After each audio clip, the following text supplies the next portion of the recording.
All right, we're in Genesis 39. 39.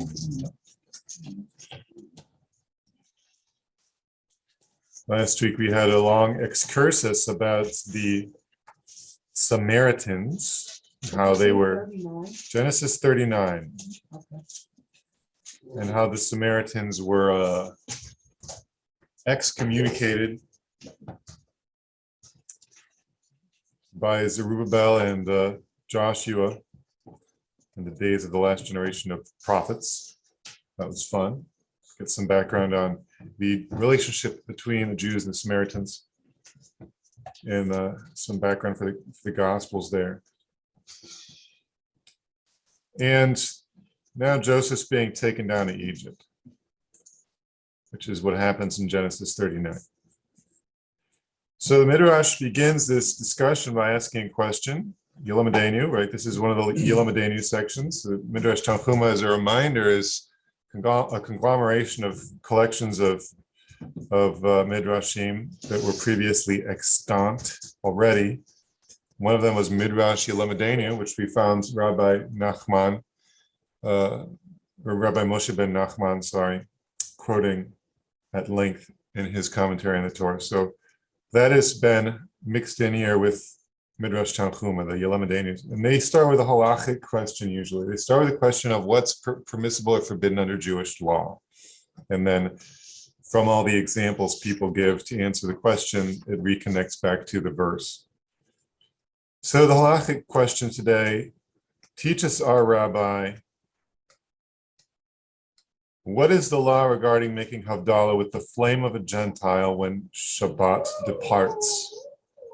Anyone here ever done Havdalah? Anyone here know what Havdalah is? Good, okay.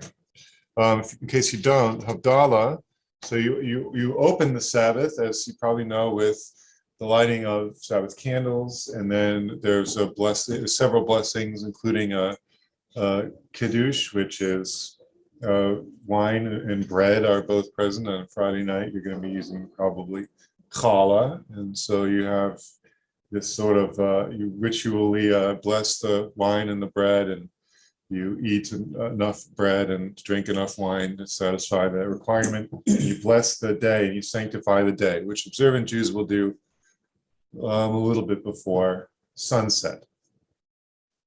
There's also a ritual to mark the end of the Sabbath. So Sabbath begins with that Kiddush and it ends with Havdalah. Havdalah means separation or distinction or distinguishing. And God is Hamavdil, the one who distinguishes, the one who separates. And the Havdalah blessing blesses God for separating between all kinds of different things, from light and darkness, between Israel and nations, between the Sabbath and the 6 days of labor. And the Havdalah ritual is not bread and wine, but instead wine. Today they use a multi-wicked candle that's like this tall and burns really, really brightly because of the several wicks, and some spices. And it's supposed to be a multi-sensory experience. You smell the spices, you see the light, you taste the wine, etc. So you need a flame to celebrate Havdalah. That's okay because the Sabbath just ended, so you can light a flame.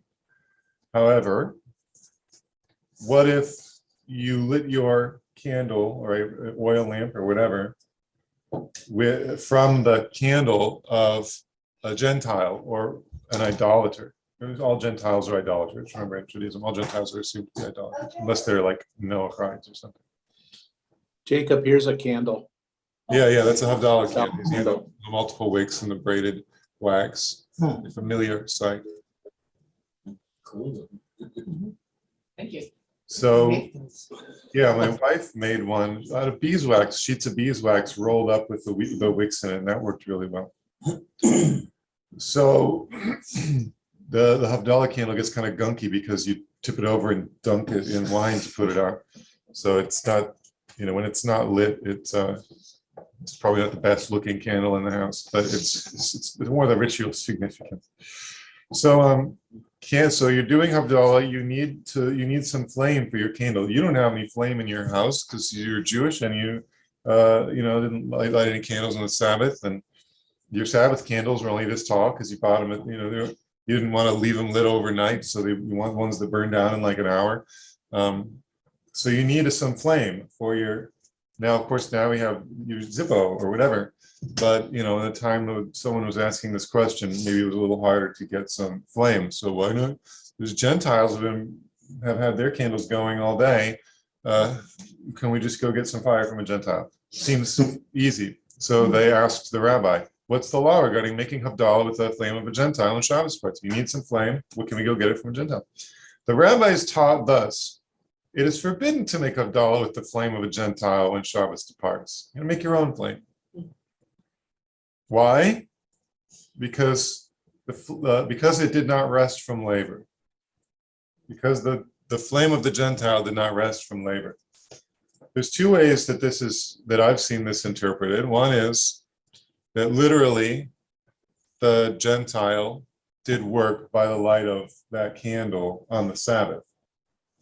Now, I don't know how much sense that makes because Gentiles are allowed to work on the Sabbath under Jewish law. Maybe there's a question of whether a Jew is allowed to benefit from work that Gentiles do on the Sabbath. And maybe that's in view here. But it's the other way I've seen it interpreted is that the flames labor was involved in idolatry of some kind. You just assume that if Gentiles doing stuff, it's connected with idolatry. It's not just, it wasn't like a lot of our religious people who it's church on Sunday and then, the rest of the week is whatever. Everything that people did in the ancient world, not even everything, but a lot of it was connected with the worship of their gods. You see this in Judaism. Jews get up and recite 100 blessings about, not 100, like 19 blessings, how putting on their shoes and all these things. Every aspect of life is infused with the sacred in some way. And there's through especially through the barachas, but through other things too, not just the blessings. Everything's done with intention to follow the Torah, etc. And Gentiles maybe were the same way. All the food that they ate was blessed or for a sake of an idol, whatever. And maybe the flame too. So can't trust flames from an idolater. Now the Midrash gives another reason why you might not want to take flames from a Gentile for your Havdalah candles. It says, furthermore, if you do make Havdalah with the flame of a Gentile, you will be regarding the Gentile as if he is on your level of importance. And Isaiah 40:17 says, all nations are nothing before him. All nations are nothing before him. So, Hagoyim, right? The Gentiles are nothing before him. I got a question. Yeah. So in that kind of a sense, isn't that saying, and they are probably way better than Gentiles, but isn't that like saying I'm better than you? And right. How is that alike?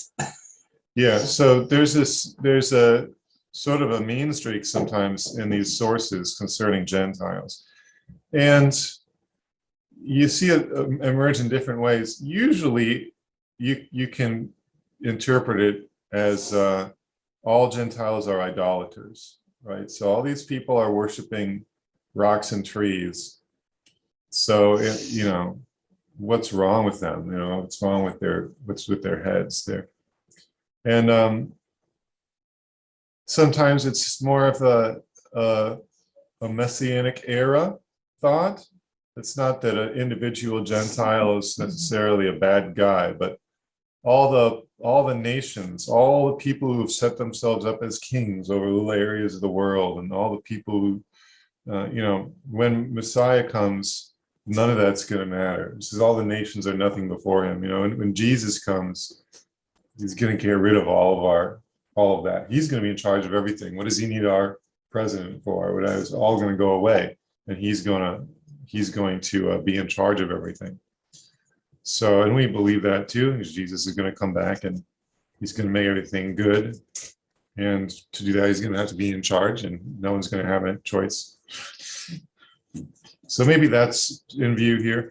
And and maybe there's prejudice involved. Like, I don't know. I don't want to assign that to anybody. It certainly sometimes seems that way on first reading.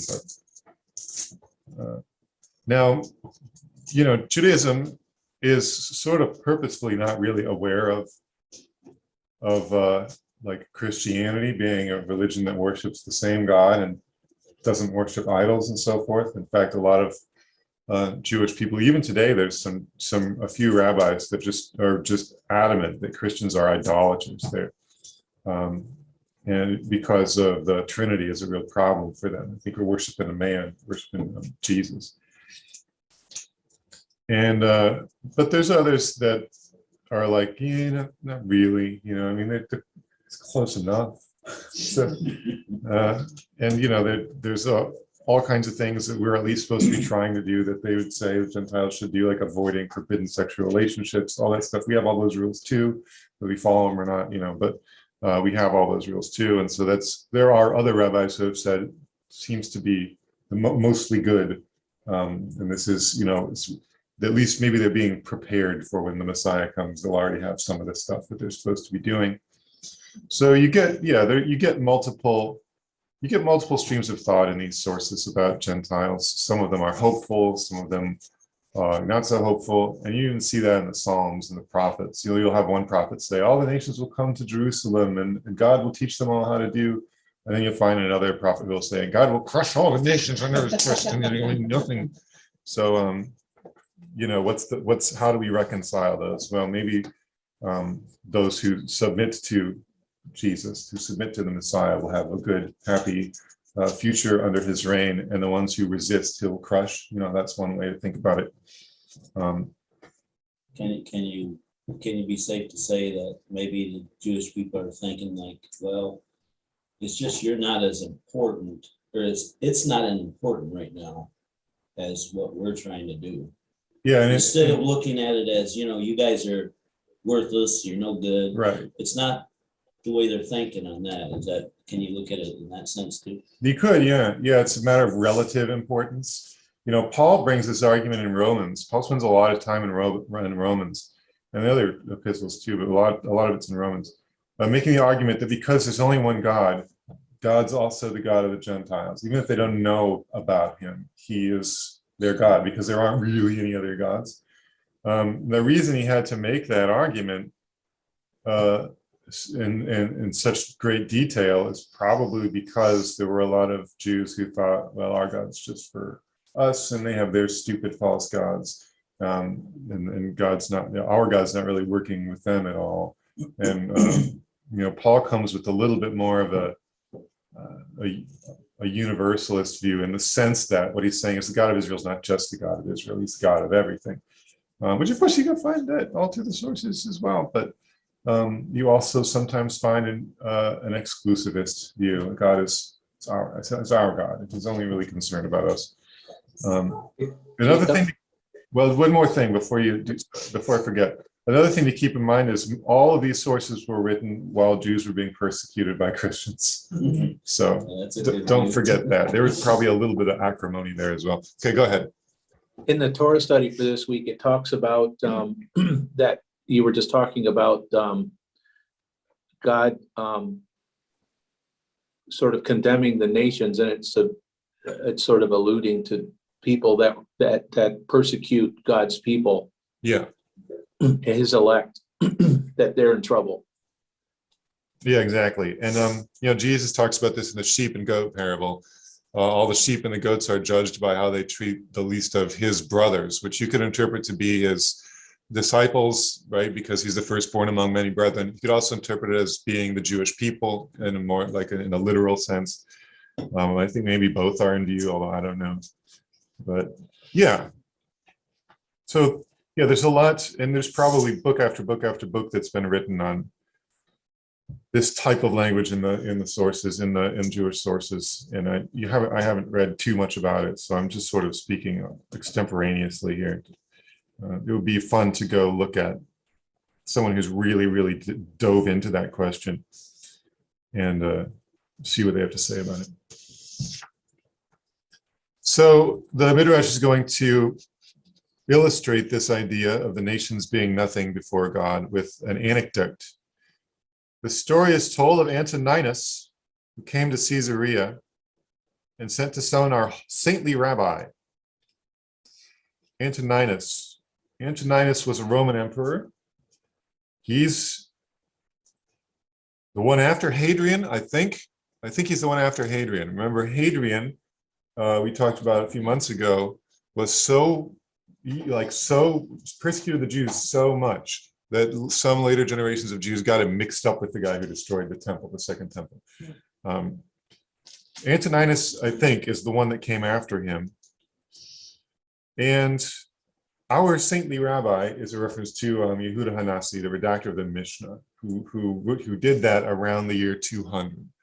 So we're before that probably, which makes sense for the guy after Hadrian, because Hadrian was emperor during the Second Jewish War, 135-ish. I think I remember that right. Usually I have my computer to look this stuff up, but the Sepharia translation is not as good as this one, at least for this part of the Midrash. So Antoninus, the Roman emperor, is coming to Caesarea. He's coming to talk to Yehuda Hanasi. Yehuda Hanasi is not just the guy who redacted the Mishnah, put together the Mishnah, all the opinions that are in the Mishnah. He was like the Gadol Hador, right? So he's the preeminent Jewish person of his generation. He's sort of like the leader of the Jews of his generation. So he came to summon our saintly rabbi, and his son, Rabbi Shimon, and Rabbi Chia Hagadol accompanied him. Rabbi Shimon saw a very fine and handsome soldier there, right? So this is going to be like a Roman legionnaire, whose head reached the top of the portico. So his head, I don't know what that is, like the roof. He's like as tall as a building, I guess. So Rabbi Shimon says to Rabbi Chia, see how plump the calves of Esau are. Right? This is sort of speaking in a coded language, maybe a little bit, because Esau, again, in Jewish literature, is usually, unless it's talking about the person named Esau, it's usually a reference to the Roman Empire. So he's saying, look how sturdy the soldiers of the Roman Empire are. But he doesn't want to say that because someone might be upset with him. Some Roman might be upset with him. So he uses a little bit roundabout language. Look how plump the calves of Esau are. Rabbi Chia then took him to the marketplace and showed him a basket of grapes and figs with flies on them. Rabbi Chia said to him, these flies and that soldier are equal to one another. So, flies swarming around, the legionnaires swarming across Europe, conquering everything, are just about as important as flies swarming around a basket of grapes. Which is a funny thing to say. I mean, when we learn history, that's the stuff we learn about, right? We learn about so-and-so took his big army and conquered all of these places. And then this guy took his big armies and conquered all of these places. And like, that's the important part of history in a lot of our Western curriculum. Rabbi Chia says it's not as important as studying flies swarming about food. So Rabbi Shimon came to his father Judah Nasi,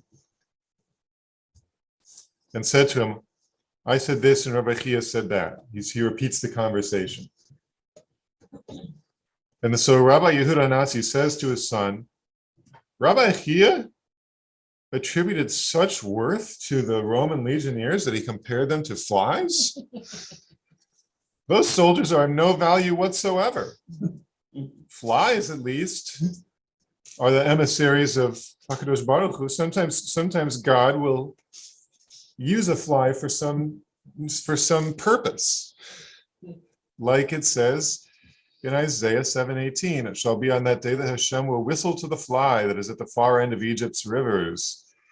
And in Exodus 23, during the plagues, God sends these, it's translated hornet here, and we decided that it was some kind of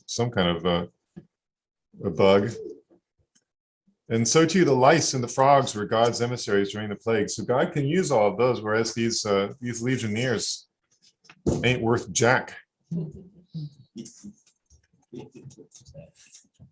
The proof, Rabbi Yehuda said, there's this Rabbi Yehuda still talking probably. The proof is that when the Holy One, blessed is He, wished to fulfill the decree of, know for sure that your descendants will be aliens in a land that is not theirs. Right. So this is God talking to Abraham in Genesis 15:13. Rabbi Yehuda Hanasi is going to bring this passage for a proof of some idea. The smallest of the tribes carried out his mission. For Yosef was sold in Egypt, and then Yaakov and his sons went down and paid the debt. Therefore it is written, Yosef was taken down to Egypt. In other words, Joseph, who seems, Yehuda Hanasi seems to be saying that he was the least important son. I don't know. Maybe he was the second youngest son. Maybe there's an accounting of the tribes where Joseph's descendants weren't that numerous. I don't know why Yehuda Hanasi says this was the smallest of the tribes. But all for Joseph, just for Joseph, Jacob ends up coming down to Egypt with his sons. So I think that's the analogy with the legionnaires is interesting because, again, a big part of some people's pride as Americans is how strong our military is, and we can beat anybody. I'm pretty sure Chia would say just about the same thing. That's not really the important part of history, is what Gentiles in charge of what area. The important thing is what God is doing through his people. Of course, we sort of have our feet in both camps there, right? So, in a way, it's hard to know how much to focus on our own stuff and how much to focus on Jewish stuff, because what happens in America does affect us. But I think in the grand scheme of things, right, it's all going to go away and be replaced with Jesus's kingdom. Paul Philip Levertov said something similar. He says the business of the chassid, or the righteous person, is to live for the Messianic age, to live now for the Messianic age. So as much as possible, we try to keep that as our focus. All right. Joseph was taken down to Egypt. In reference to this verse, we have Psalm 92:6. How great are your works, Hashem, how exceedingly profound are your thoughts. Rabbi Shimon Bar Yochai, interesting guy, is the legendary author of the Zohar, although a lot of people think he didn't really write the Zohar. But interesting guy. There are creatures that develop in the sea and cannot develop on dry land, and creatures that develop on dry land and cannot develop in the sea. Right? Remember Einstein saying you can't judge a fish on its ability to climb a tree. Everyone has their own. If the aquatic creatures were to go up onto dry land, they would not survive. And if the terrestrial creatures were to go down into water, they too would not survive. But Jonah went down into the sea and he survived. As it is stated, they lifted up Jonah and cast him into the sea. That's in the book of Jonah, if you didn't know that. And the fish went up onto dry land and it survived. As it is stated, Hashem spoke to the fish and it spewed out Jonah onto dry land. You know, in the cartoons, the fish is out in the ocean and sort of shoots them like a cannon. But in this, but Shimon Bar Yochai is picturing the fish going up onto the land. So that's why he's saying it this way. One can then conclude that the place where one person faces death is a place where another person can survive. The place where the other person faces death is a place where the one person can survive. Therefore, it is stated, how great are your works, Hashem. There are some creatures that develop in the air and cannot develop in fire. And there are creatures which develop in fire, really, and cannot develop in air. Dragons? You're not far off. If those who develop in the air go up to the fire, they cannot survive. And if those of the fire go up to the air, they cannot survive.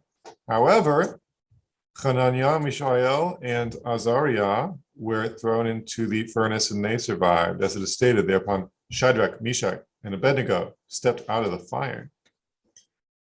There are creatures which develop in fire but do not develop in air. And what is that? The salamander. How so? When glaziers make glass, they fire the furnace for 7 days and 7 nights straight. From the intensity of the heat, a mouse-like creature emerges, and people call it salamander. If a man smears his hand or any other limb with its blood, fire cannot penetrate that area. Why? Because the source of its creation was from fire. So this is a medieval creature, legendary creature, loosely based on a real salamander. So we had the ancient Greeks described the salamander actually fairly accurately. They knew it wasn't a lizard. It was different than a lizard, and they knew it came out.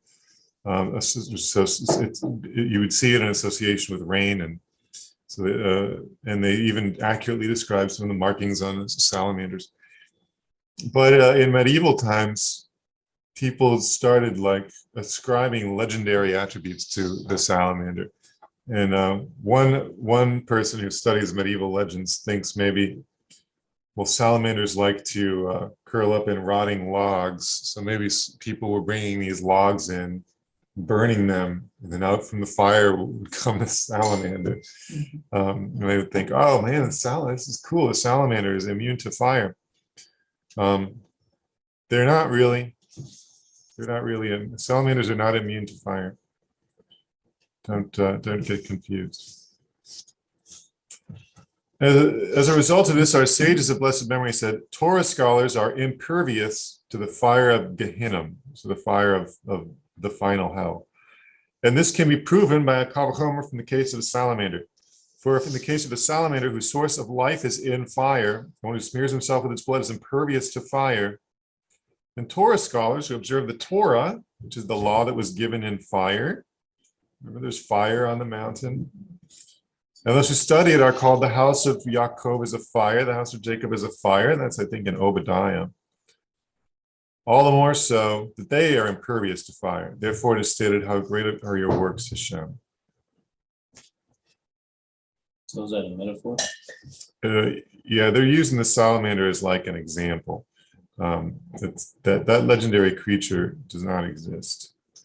So, but the point they're trying to make you might still be able to get there some other way. It's sort of a homily, right? It's just it's something to make you want to go study more Torah. What is the meaning of how exceedingly profound are your thoughts? That's, I think, just the last part of the same verse.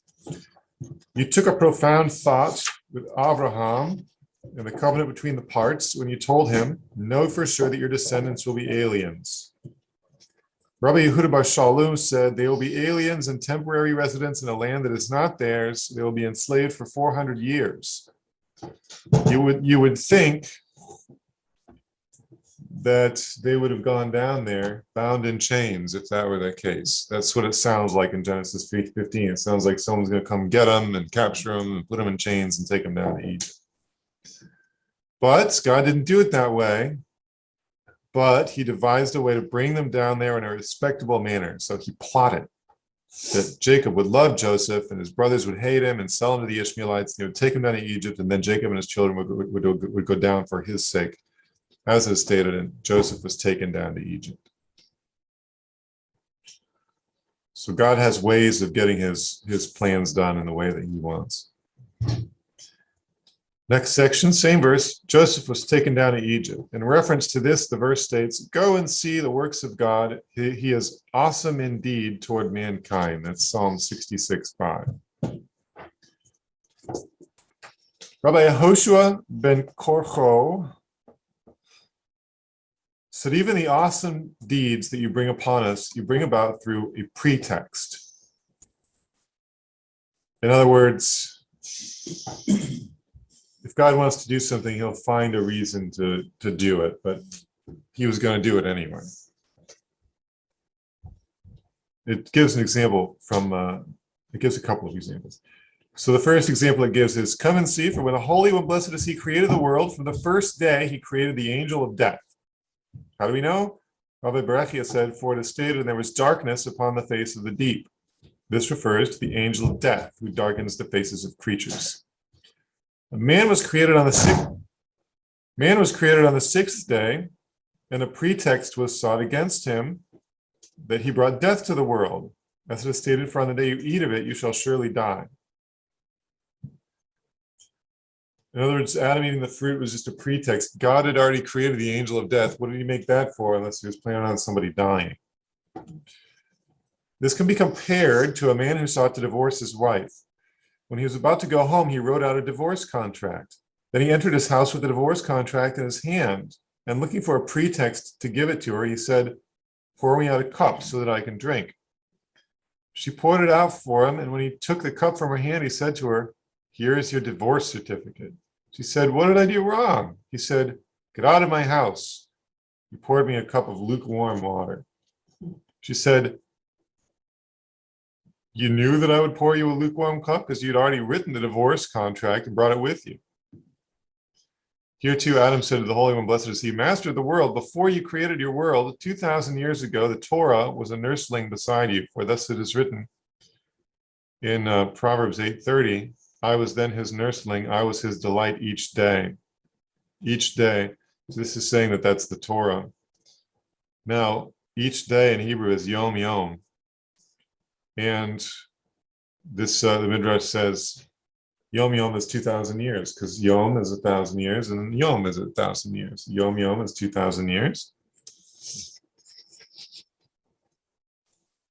Because a day is 1,000 years, right? Somewhere in the Bible there. And if you go back and look in that Torah, it says in Numbers 19:14, this is the law regarding a man who dies in a tent. So 2,000 years before the world was created, God had this Torah that said this is the law of a man who dies in a tent. So God was planning on people dying already, is Adam's point here. If you had not established death for the creatures, would you have written such a thing there? Rather, you sought to attach the pretext to me. And this is the meaning of the verse. He is awesome indeed toward mankind. I think another translation I read of this said he is circuitous in his deeds toward mankind. Which makes a little more sense as a translation. I don't know if it's accurate though. Midrash gives a couple more examples here. In Deuteronomy 1 records that God says to Moses, not one man from among this evil generation will see the good land. And the Midrash says that was a hint that one man was Moses. Moses wasn't going to see the good land. And then Moses, hid in the rock and stuff was just a pretext. God already knew Moses wasn't going to get in there. Likewise, there states with regard to Joseph, his brothers saw that their father loved him because he got that coat of many colors. That Hebrew word for coat, pasim, which is Pe Samech Yod Mem. It's 4 letters. The Midrash says, but we can already see what's going to happen to Joseph with this word, pasim. The Pe in pasim stands for Potiphar. The Samech stands for a word translated merchants here. The Yod stands for Yishmaelim, the Ishmaelites who bought him from his brothers. And the Mem in Pasim stands for Midianites, who are the ones who sold into the Egyptians. Interesting. Because of a colorful coat, it came about that all the tribes went down to Egypt. And Rabbi Yudan said, the Holy One, blessed is He, wished to fulfill the decree in Genesis 15, know for sure that your descendants will be strangers in a strange land. So He brought a pretext to cause all these events to happen, so that Jacob should love Joseph and his brothers should hate him and sell him down to the Ishmaelites, and he would be taken down to Egypt, that Jacob should hear that Joseph was alive in Egypt, so that he would go down with all the tribes and be enslaved there. So this is the meaning of Joseph was taken down to Egypt. Do not read Hurad,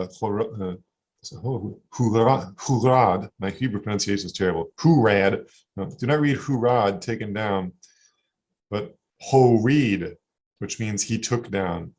In other words, Joseph took his family down to Egypt. So the point of this section seems to be that God had already planned for this to happen, and so he just orchestrated all these events. And so it might look like, oh, it's the brother's fault, or it's Joseph's fault, or whatever. But God just wanted it to happen this way.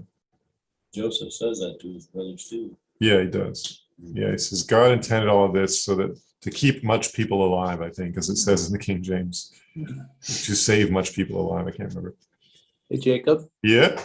I was listening to one of Damien Eisner's sermons the other day, the one about, there's a whole, I don't remember which one, but he brought up the point that Jesus was unclean. He would be part of unclean acts as just living daily life. So you can't, so you could say that he was sinless, but he still followed all of the rites involved so that he could become clean. So he was part of things that were part of ritual impurity, which I guess to the Christian mind, they would have a hard time fathoming that concept. But God pre-planned that he would have the availability for that his anointed one would be able to live a life that needed to be lived and perform all of the rites that needed to be performed so that he could be acceptable. Yeah. So being ritually unclean is a normal part of life. You're right about that. And I was just reading the account of his trial, sort of mock trial. And when they bring him to Pilate, I think I remember this correctly. All of the priests stay outside the praetorium because they don't want to go in because it's assumed the Gentiles bury dead people under their floors. So you're just assumed to be ritually unclean with corpse impurity after going into a Gentile's house.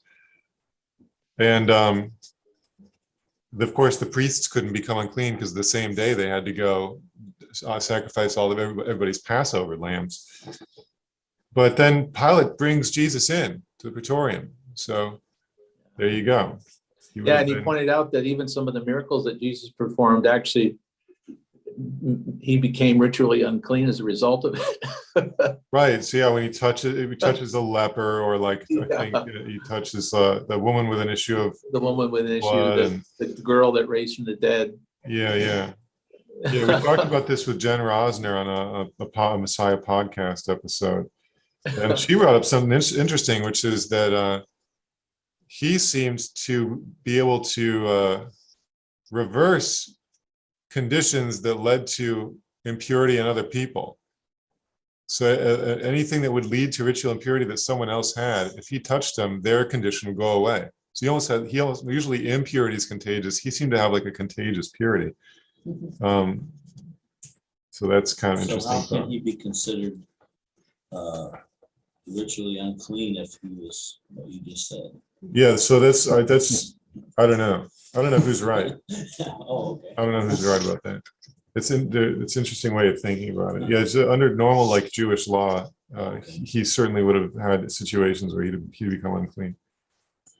That is very nice. Yeah. All right. Rabbi Tanchuma said, "Oh, finally he shows up." Midrash Tanchuma. I've been waiting for this guy. Rabbi Tanchuma said, "This can be compared to a cow upon which they try to fix a yoke, but it balked to let the yoke to be put on its neck." In other words, it didn't let them. So what did they do? They took her calf from behind her and led it to the place which they wanted to plow. And the calf was out there wailing for its mother. The cow heard the calf wailing, so she went, not for her benefit, but for the sake of her calf. Likewise, the Holy One, blessed is he, wished to fulfill the decree in Genesis 15, know for sure that your descendants will be aliens in a strange land. So he brought a pretext to cause all these events to happen so that they would go down to Egypt and discharge the debt. Therefore, it is stated, and Joseph was taken down to Egypt. And this is the meaning of awesome indeed. Which again, what was that? It's been so long since I introduced that verse. Was that in Psalm 66:5? Yeah. All right. Genesis 39:7. What does Genesis 39:7 say? It doesn't actually read the whole verse out here. And it came to pass after these things that the master's wife cast her eyes upon Joseph, Oh. and he said, lie with me. And She said, yeah. She said. she said, He said, she said. So we're getting into Joseph and Potiphar's wife. This one starts with Yolemadenu again. Teach us, our rabbi. Who is the greatest among the faithful? Who is the greatest among the faithful? It's an interesting question. The rabbis taught us there are three who are faithful. The landowner who separates tithes in the proper manner and is not suspected of violating the laws of teruma or maser, a tithe. Right? So whose job is it to separate the tithe from their harvest? It's the landowner. It's the guy who it all belongs to. So he's got to make sure it's really 10%. He's got to make sure teruma is the right amount and everything. And you could see how someone might be 9% looks just about like 10%. No one's going to know the difference. And cheat a little bit. And you can see how you might meet someone in your life that you would think, yeah, that'd be the kind of person who would only give 9% and pretend it's 10%. It's just something about their personality, right? So so the rabbi said one of the types of people who is the greatest among the faithful is someone who is so conscientious in their everyday dealings that you would never suspect that they would give any less than the exact 10% they're supposed to, or hold back their teruma, which is the part that goes directly to the priest, I think. There's no one more faithful than that, the rabbis say. The second type of person who's the most faithful is a poor person who acted as a bailee, and he was given, this is a B-A-I-L-E-E, it's someone who's trusted by, officially entrusted with an item that they need to take care of, right? He's a safe deposit box, basically. If they didn't have safe deposit boxes, this guy's a human safe deposit box. He was given an article in his charge, and he is not suspect regarding the article. So a poor person, a lot of times you might expect he's gonna pawn it for rent, like an ingrate, right? But someone who's not suspected, you would never suspect of ever doing that. That's a faithful person. There's no one more faithful than that, the rabbis say. And the third type of person who's the most faithful, a bachelor who lives in a village in a neighborhood of prostitutes and does not sin. There's no one more faithful than that, the rabbis say. Self-explanatory.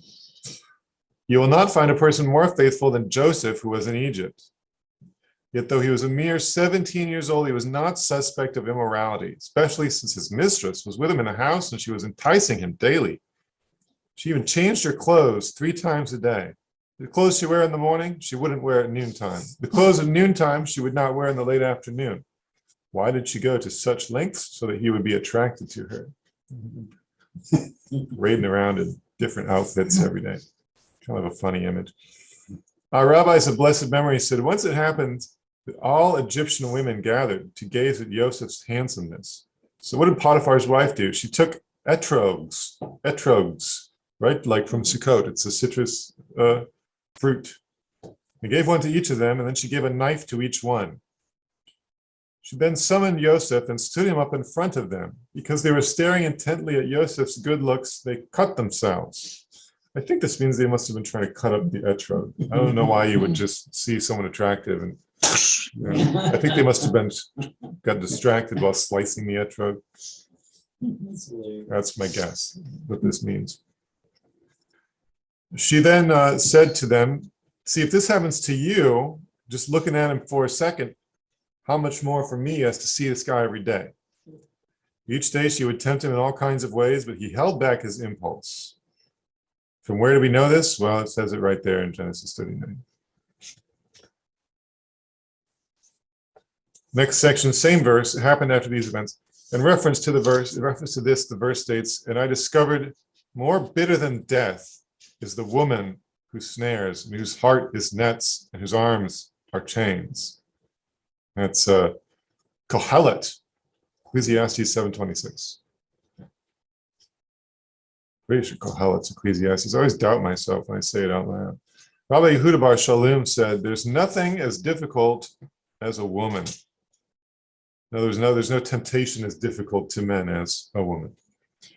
The proof is that when they made the golden calf on that day, 3,000 men among the people fell. So the golden calf, big deal. There's sources that say that Jewish people are still being punished for the sin of the golden calf. In immediate proximity to the incident, 3,000 people died, right?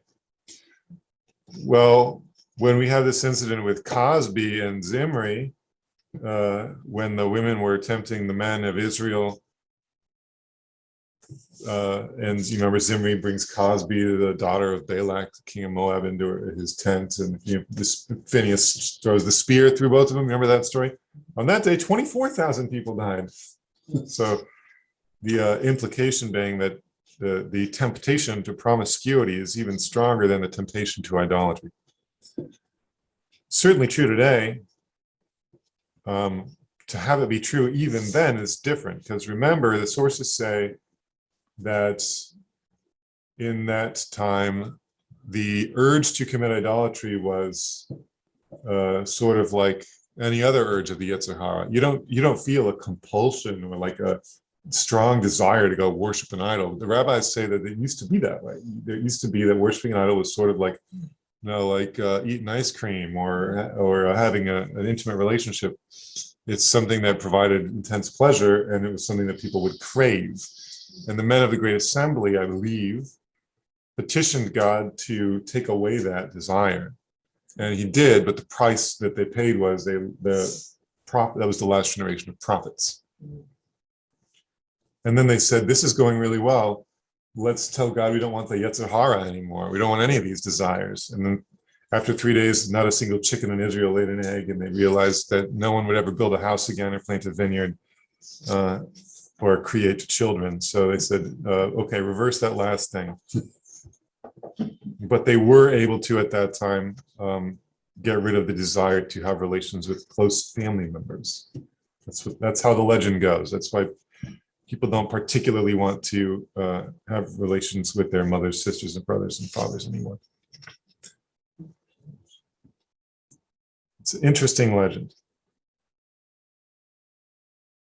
Okay, where were we here? So women are a difficult temptation for men.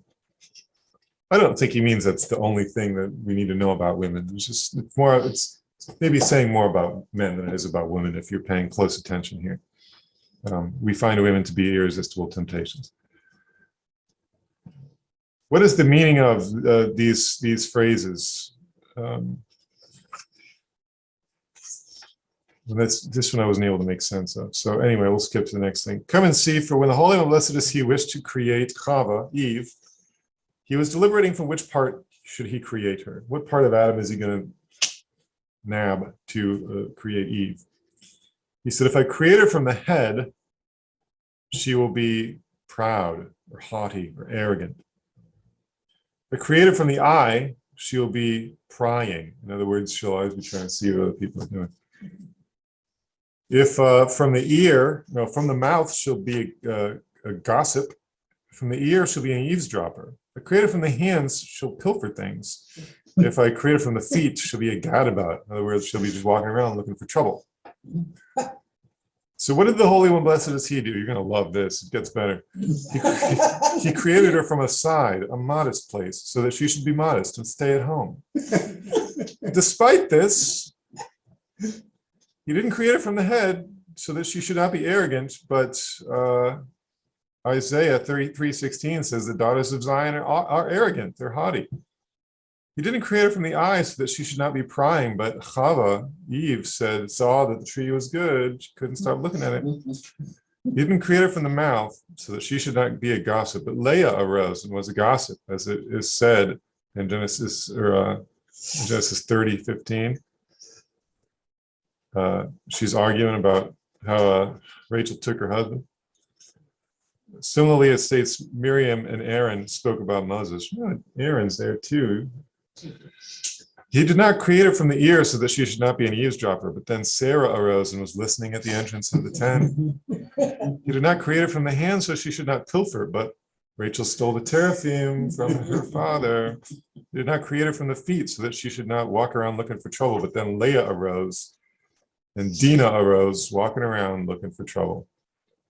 Rabbi Yehuda Bar Shalom said, and this is how we talk about Jewish women. Imagine how bad the Gentiles are. What's written about the modest women of the other nations? Potiphar's wife grabbed him by the garment, saying, lie with me. He who is pleasing to God escapes her, from that same verse in Kohelet. This refers to Joseph, but the sinner is trapped by her, which refers to Zimri, who was trapped by a woman at Shittim. So this seems like a little bit misogynist, right? Look at all these problems with women. I think most of the Bible you can see is about problems that men cause. So when putting together all these women who made mistakes, I don't think is meant to detract from the fact that mostly the Bible is about men making mistakes. And you know, if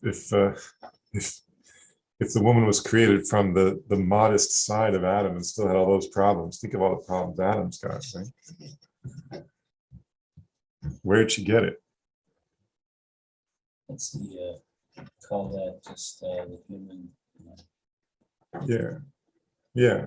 We've all creation?